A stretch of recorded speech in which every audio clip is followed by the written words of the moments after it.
first of all, to be successful, you have to embrace and adapt the change.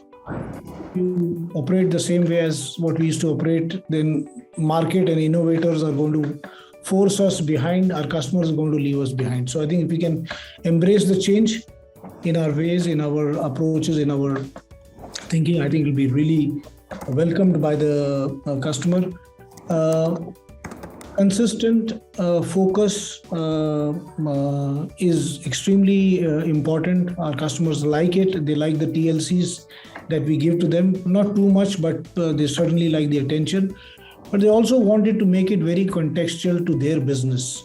They want us to understand their business, their pains, and then approach them. And senior leadership is available to listen to you, because they also want to do something for their customers, and you're an enabler for them. So I think if we approach our sales strategies with this mindset of contextualizing, consistency in our approach, and be there for our customers, I think more often than not, our customers will welcome us and our thoughts proactively. And finally, one point I wanted to call out is our customers are looking and willing to get disrupted.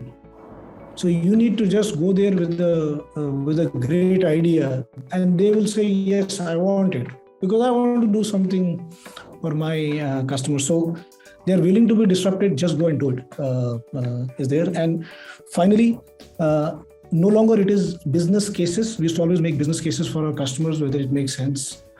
Business cases have not now moved to business sense. And if you are the one who's enabling business case and business sense, I think you will be successful. I have no doubt about it.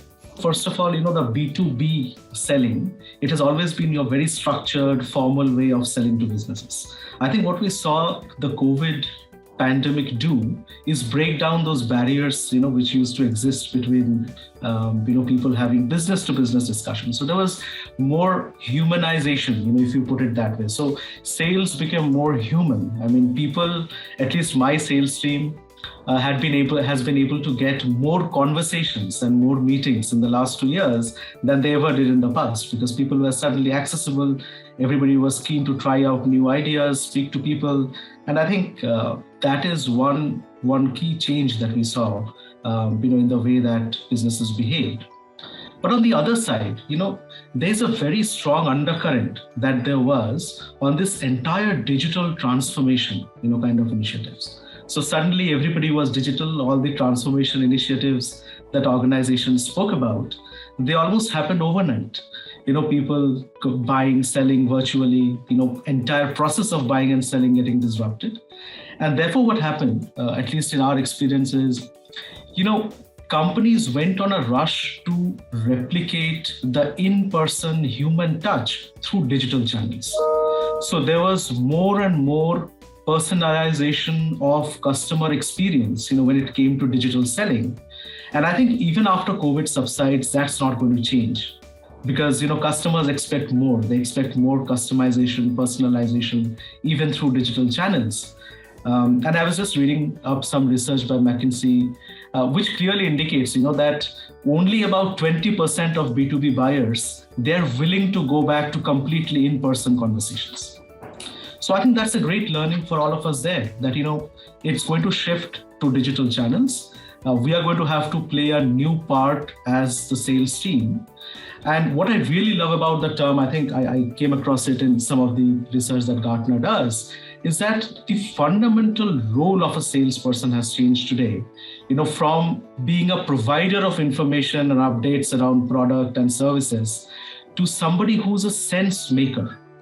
Because if you look at it, today, the customer, because of their reliance on digital channels and everybody trying to target them through personalized messages, they're getting inundated by the abundance of information that there is digital, right? So as salesperson, I think the fundamental shift that we have seen is, how can we go in and make customers make sense of all of that information that's out there?